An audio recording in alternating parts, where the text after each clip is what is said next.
Urgente, logo após a Hungria, um golpe na Moldávia. Sandu lançou um ataque feroz. Putin será finalmente acabado. Os primeiros detalhes. A Ucrânia assume o controle de 3 regiões da Federação Russa. O ditador iniciou um expurgo e está a um passo da saída. Moscou nunca conheceu tamanha desonra. Enquanto isso, a Europa luta pela Ucrânia e tropas estrangeiras entram em Kiev. A União Europeia ousou fazer o chocante. Será que tudo isso aconteceu no primeiro dia sem Orbán? O Báltico está em chamas e a OTAN está pronta para a guerra. O golpe final contra a Rússia, a batalha pela sobrevivência começou. O Kremlin não contava com esse desenrolar dos acontecimentos. Escassez severa de armas, finalmente a resiliência da Rússia chegou a 0. O que virá a seguir? Tudo isso em nossa edição Ponto Infernal. Aconteceu. A Moldávia rompe os últimos laços com Moscou. Saída da comunidade dos Estados Independentes.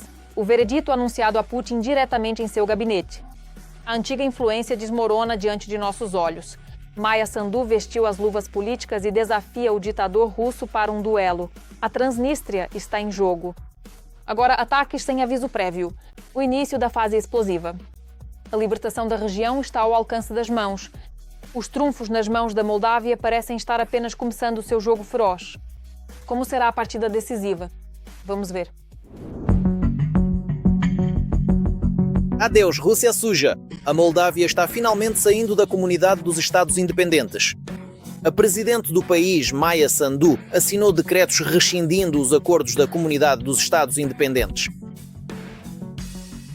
Além disso, os documentos foram publicados no Diário Oficial Monitorul Oficial e já entraram em vigor. A porta-voz do Ministério das Relações Exteriores da Moldávia afirmou que o Ministério notificará em breve a SEI e os acordos perderão a validade em 12 meses. Atualmente, no espaço público, além daqueles que devem reagir por dever de ofício a tudo o que o Kremlin precisa, não vejo nenhuma reação. Ou seja, nenhuma única pessoa saiu às ruas para protestar sobre isso.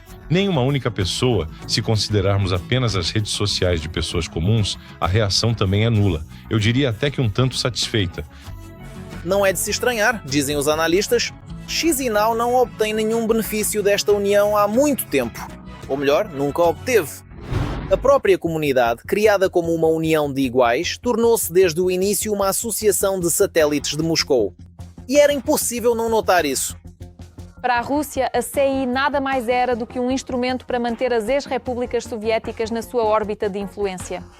Os acordos com a CEI, bem como o comércio com a Rússia e os acordos migratórios, nada mais eram do que um porrete que a Rússia usava contra as ex-colônias rebeldes. Ao mesmo tempo, ainda restam na Moldávia bastantes apoiadores da linha pró-russa. Os argumentos são sempre os mesmos. Dizem que a união com a Rússia traz mais lucro e que sozinhos não aguentariam a concorrência. Mas nos números tudo parece um pouco diferente.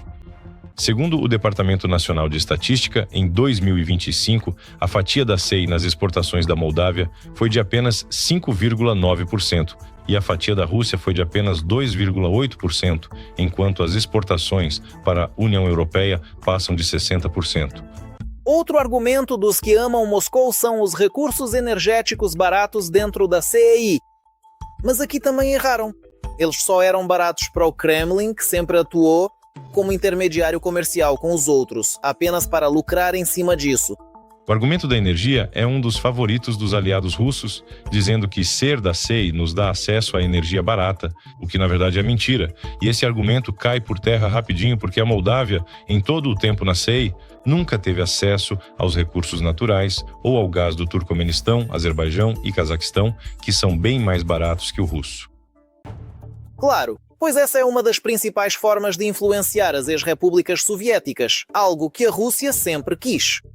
Portanto, sair da CEI não trará nenhuma consequência económica negativa para a Moldávia.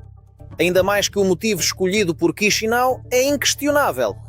O Ministério das Relações Exteriores da Moldávia enviou ao parlamento a proposta de sair da CEI, explicando que os princípios da CEI não são mais respeitados pelo seu principal membro, a Rússia.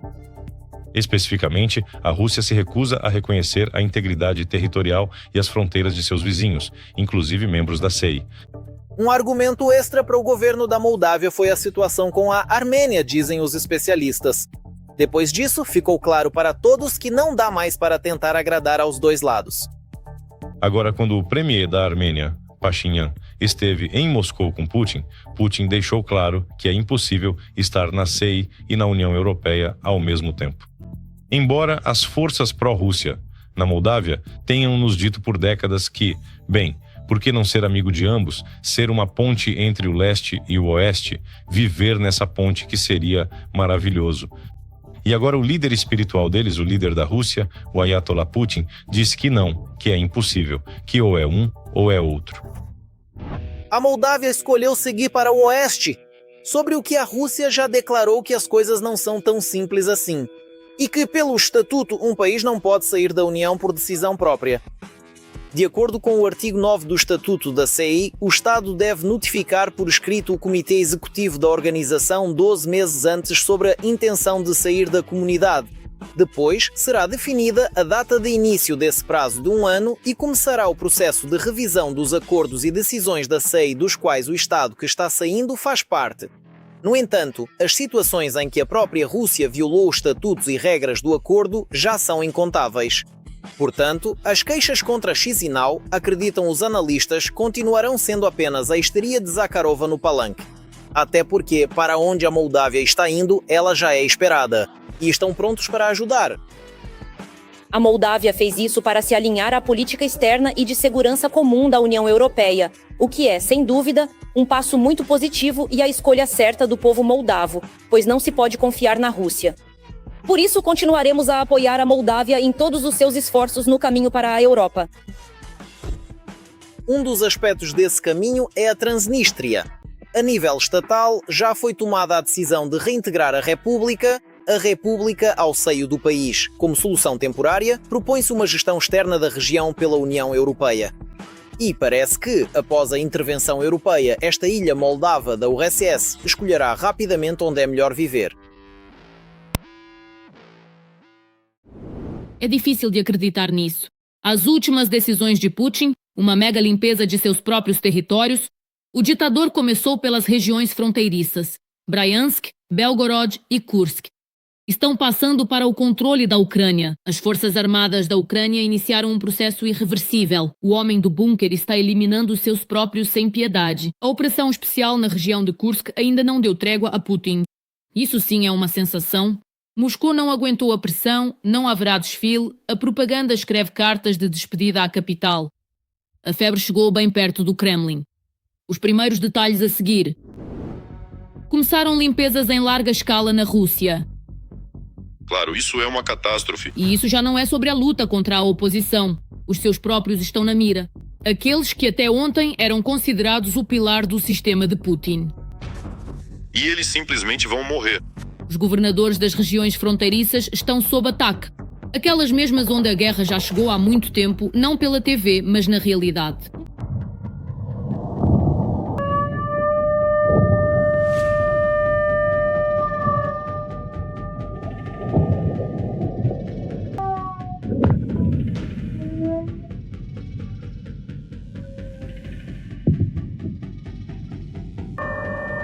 Segundo o Instituto para o Estudo da Guerra, em Moscóvia discute-se a substituição de várias figuras-chave de uma só vez.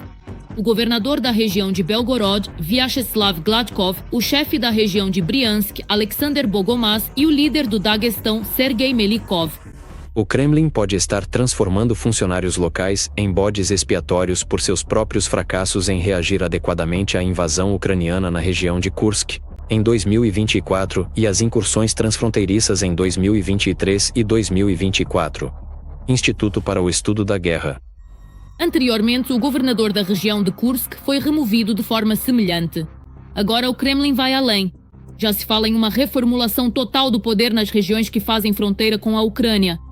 Mas o problema não são os governadores. O problema é que a guerra, planejada para ser rápida e vitoriosa, voltou para a Rússia com ataques, medo e vulnerabilidade. Que eles vão de baixo para cima. Primeiro, eles pegam algum ministro regional ou um chefe de departamento. A partir dele, sobem mais alto até o vice-governador. Do vice-governador, eles arrancam informações para prender os governadores. Dos governadores, eles arrancam prisões, informações para prender ministros. Ou seja, tudo isso está se acumulando, bem, não só se acumulando, mas, veja, está acontecendo. E quando o comando for dado, bem, a limpeza ganhará eu diria, um caráter mais visível. Ela é muito abrangente agora, extremamente abrangente. É que muita coisa não chega até nós, porque não interessa a ninguém, no fim das contas. As eleições estão chegando e o Kremlin entende bem. A ameaça não vem apenas do fronte. O verdadeiro problema está dentro do país. O descontentamento nas regiões de fronteira só aumenta. As pessoas vivem sob bombardeios, com falhas de comunicação e restrições constantes. Já era, que merda, estou sem luz? Estão caindo estilhaços aqui em cima e estou no banheiro. Tenho que ligar esses geradores em 1 hora. Que merda. Eu ia dormir. Nesse cenário, até o ambiente de propaganda está falhando. Blogueiros militares e comentaristas leais ao Kremlin criticam cada vez mais o governo pela ineficiência e decisões fracassadas. Justamente porque Putin teme se cercar de rivais dignos, pessoas que possam competir com ele, é por isso que ele perderá o poder. E isso deve acontecer, muito provavelmente, ainda este ano. E quanto mais apertam o cerco, mais o regime de Putin perde o controle. Bem, se a Ucrânia tem algum objetivo lá, e a verdade da Ucrânia é esta: fomos atacados, vamos recuperar nossos territórios, pode-se dizer que há uma verdade deles, mas os nossos objetivos da operação militar especial ainda não foram anunciados, o que queremos, o que estamos fazendo, para que serve tudo isso e qual é o objetivo final, onde a guerra termina, ou seja, onde vencemos.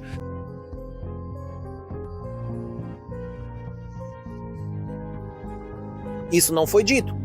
Além disso, pela primeira vez em 30 anos, o ponto alto da imagem de Putin está sob ameaça. O desfile de 9 de maio.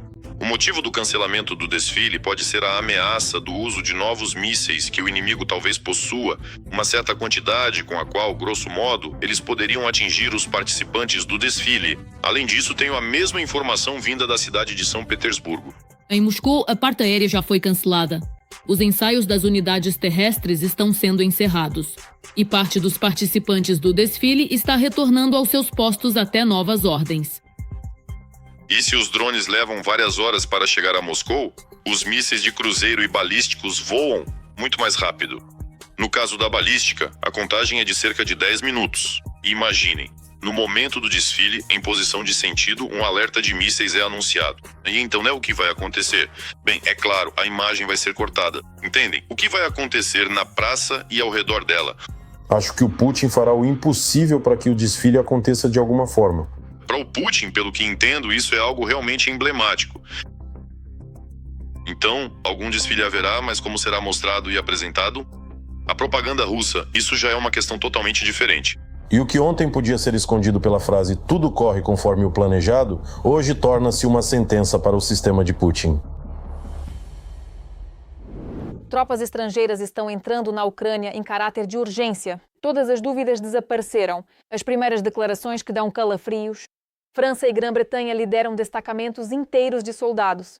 A Turquia também está de prontidão. Um punho de força unida que tirará o chão sob os pés de Putin. A Rússia só poderia imaginar tal desdobramento em seu pior pesadelo. A realidade muda bruscamente quando o primeiro combate pode ocorrer.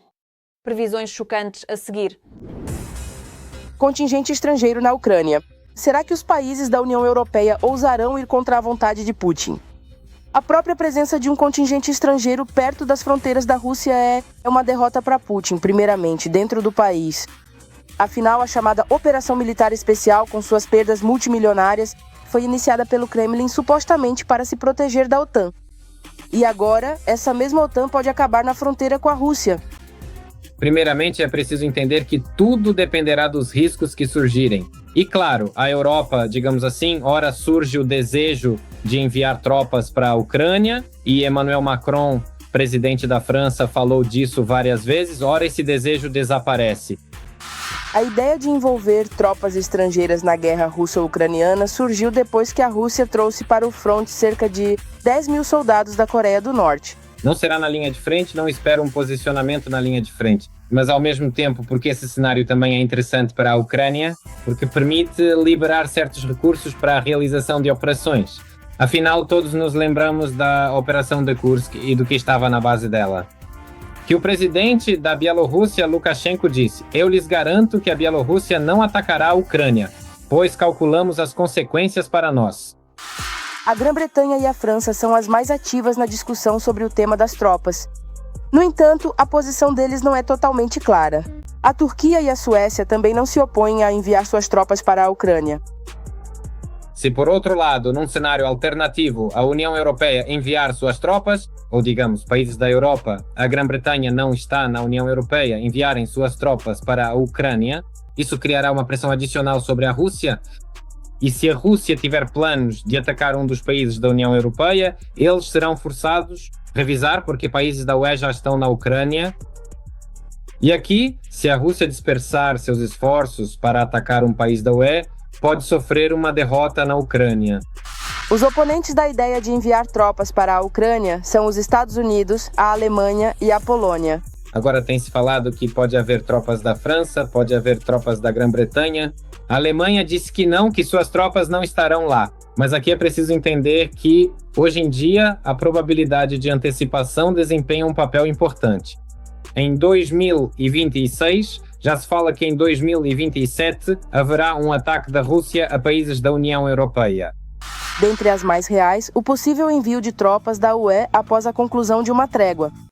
O presidente Zelensky diz que, para ser eficaz, os países europeus devem enviar cerca de 200 mil de seus soldados. No entanto, os europeus tendem a citar um número pelo menos 10 vezes menor. E eles planejam posicionar as tropas não na própria linha de frente, mas bem mais longe. Urgente, o Báltico em sangue.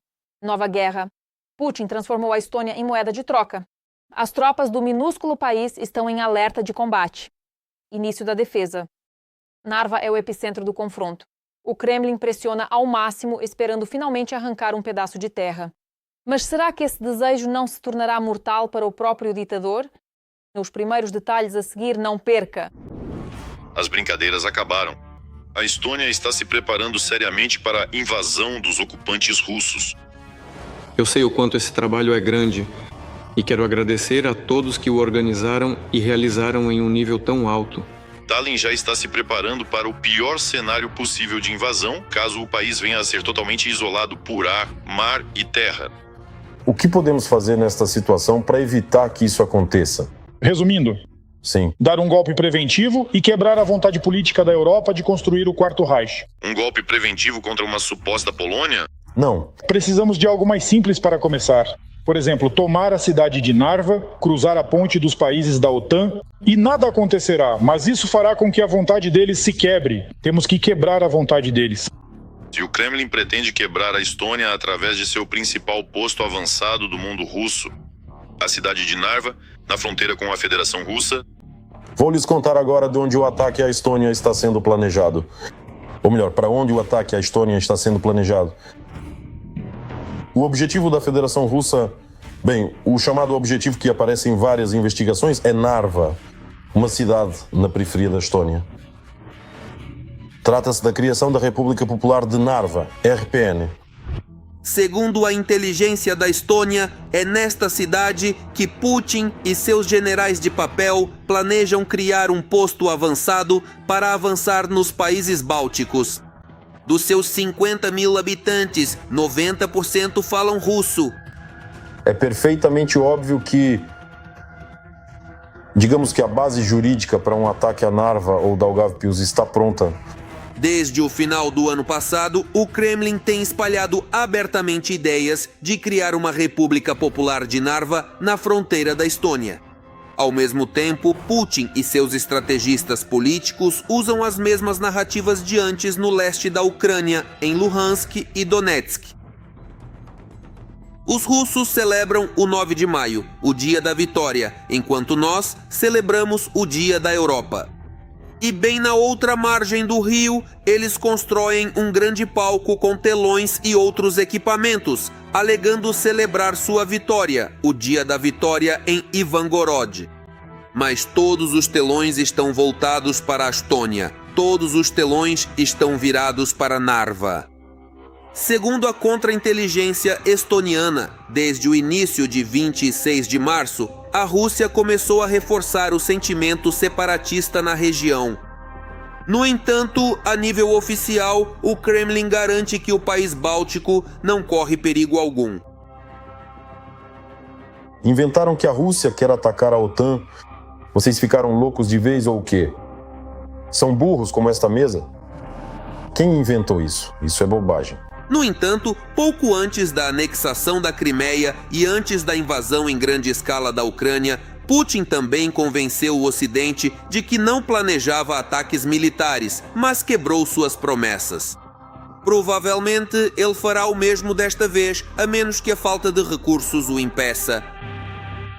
Ele não tem tantos recursos. Abrir outra frente é um problema muito grande.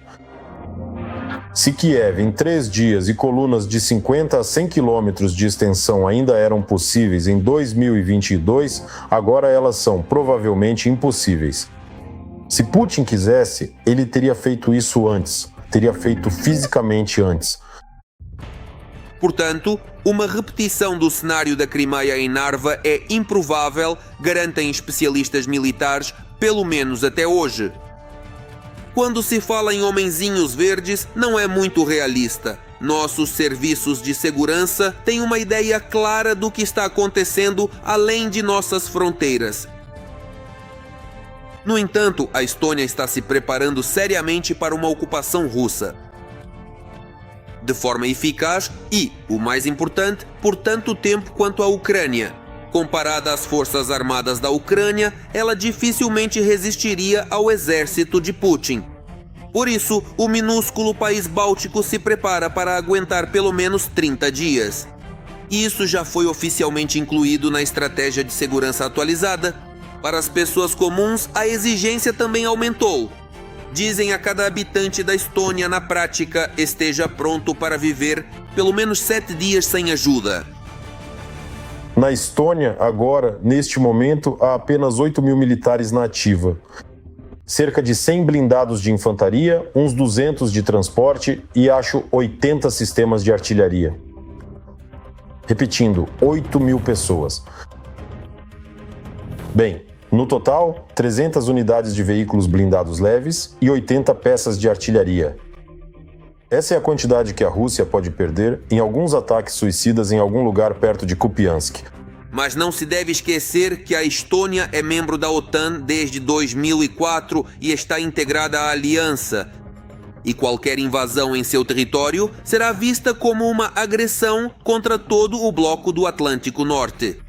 Portanto, a ajuda dos países aliados chegará muito mais rápido do que em um mês, que é o tempo que os generais estonianos reservam para a defesa. A máquina de guerra russa está balançando como nunca. Até os propagandistas não conseguem ficar calados. Ao vivo, admitem, quase não sobrou dinheiro para novas armas. As fábricas pararam, a defesa está por um fio, a produção de armas está praticamente congelada. Os drones somem do fronte, o Irã não quer compartilhar os dele. O pânico interno do Kremlin atingiu o nível máximo. Parece que o jogo não está mais a favor da Federação Russa. Será que a contagem regressiva começou? Vejamos. Simplesmente não tem dinheiro. Vocês aguentem aí. Não tem dinheiro, mas aguentem firme. Agora na Rússia dizem isso não só aos cidadãos comuns, mas também aos militares. O complexo militar industrial da Rússia vive uma grande crise. Tão grande que até os propagandistas ao vivo começaram a falar abertamente sobre isso. Todos que têm a ver com o complexo militar agora sabem, não tem dinheiro. E vocês reduzam. Não podemos nos dar a esse luxo. E por quê? Porque a economia foi pro buraco. Vocês sugerem lutar com o quê? Digam-me, por favor, precisamos lá, digamos, de Mavics. Mas eles precisam ser pagos e trazidos. E com que dinheiro? A necessidade é absurda, mas não tem dinheiro. No momento não há pedidos. O fronte diz, me dá, mas a grana sumiu. O Irã mostrou fábricas subterrâneas gigantescas que os coreanos construíram. Bem, pelo menos a ideia foi deles. E nós, no Donbas, quantas minas temos que poderiam ser convertidas e usadas para a produção? Mas até para isso precisa de dinheiro. Com que vamos lutar? Os rifles Mosin já acabaram. Aconteceu o que os lacaios de Putin mais temiam. Problemas na economia russa devido à guerra iniciada. Agora atingem a capacidade de manter essa guerra. Adiante. A produção militar está no limite. Sabe qual é a situação? Que a filosofia da Rússia é jogar tudo na esfera militar e a esfera civil, sacrificar. Mas há um porém. Se não houver o suficiente nem para o militar, apesar do desejo político de gastar em defesa, não vai funcionar. E é isso que causa a histeria não só de Solovyov, mas de muitos dos chamados correspondentes de guerra sobre a economia russa. Realmente não há o suficiente para eles, até quando as empresas, inclusive as militares, cumprem os pedidos, mas não recebem o dinheiro. Depois disso não tem como pagar os funcionários e acabam fechando. Não todas, claro, mas já existem casos no complexo industrial militar da Rússia de empresas ligadas a ele fechando. Haverá um corte no orçamento da Rússia agora? O que é um corte? É quando o orçamento é aprovado, passa um curto período e percebem que não há dinheiro para as despesas planejadas e começam a cortá-las. Mas porquê? Novamente, porque a economia não funciona e não gera os lucros necessários. Mas seria um erro dizer que a Rússia não tem dinheiro nenhum. Mas a perspectiva imediata para as fábricas de defesa russas é cortar mais o orçamento e reduzir ainda mais a produção. Apesar disso, Putin ainda quer continuar a guerra. Pois não esqueçamos, para ele o pior é passar vergonha. É por isso que ele tenta provar ao mundo inteiro que a Rússia pode lutar por mais.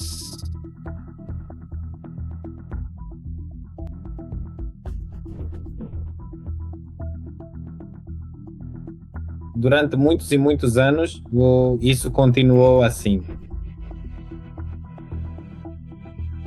O governo da Alemanha analisa a situação e percebe que a economia deles está afundando.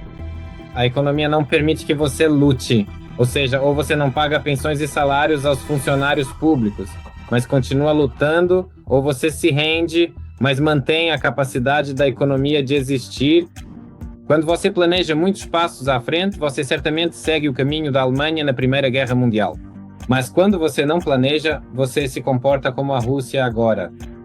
Por isso muitos, inclusive Donald Trump, se perguntam: nós vemos que a economia de vocês está afundando. Por que vocês não querem parar a guerra? Eles dizem: não, nós vamos lutar. Bem, consequentemente, eles gostam de dizer que lutam até o último cidadão ucraniano, mas na verdade lutam até o último rublo em seu tesouro. Um exemplo claro de que a Rússia não pode continuar a guerra sozinha é o fato de o Kremlin estar tentando obter ajuda de outros países parceiros. Mas um dos parceiros estrategicamente importantes para o Kremlin era o Irã, que agora não consegue fornecer à Rússia nem a quantidade necessária de drones. Consequentemente, o que a Rússia não recebeu ficou no Irã, e o Irã usou. Bem, como dizem, em condições de guerra, não houve tempo para mudar a inscrição de Shahed para Geran. Então, um drone com a inscrição Geran voou para o Irã. E isso é prova de que a cooperação é realmente muito próxima, muito estreita. E agora, a propósito, chama a atenção para quantos drones havia. Bem, digamos, no final de 2025, janeiro, primeira metade de fevereiro de 26, havia uma quantidade enorme de drones que a Rússia enviava para a Ucrânia todas as noites, e em períodos de ataque intenso havia 700 a 800 drones, e todos escreviam que 1000 drones eram uma perspectiva para as próximas semanas, talvez, nem mesmo meses. O que vemos agora? O último ataque massivo à Ucrânia foi de 420, se não me engano, talvez 460 drones. Ou seja, não é que não houve 1000, nem 500 houve. E isso, me parece, é a confirmação de que, em grande parte, esses drones são feitos de peças produzidas no Irã.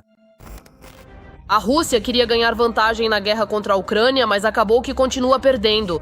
Parece que na Rússia restou apenas uma pessoa que acredita que tudo está indo conforme o planejado. Por hoje é só.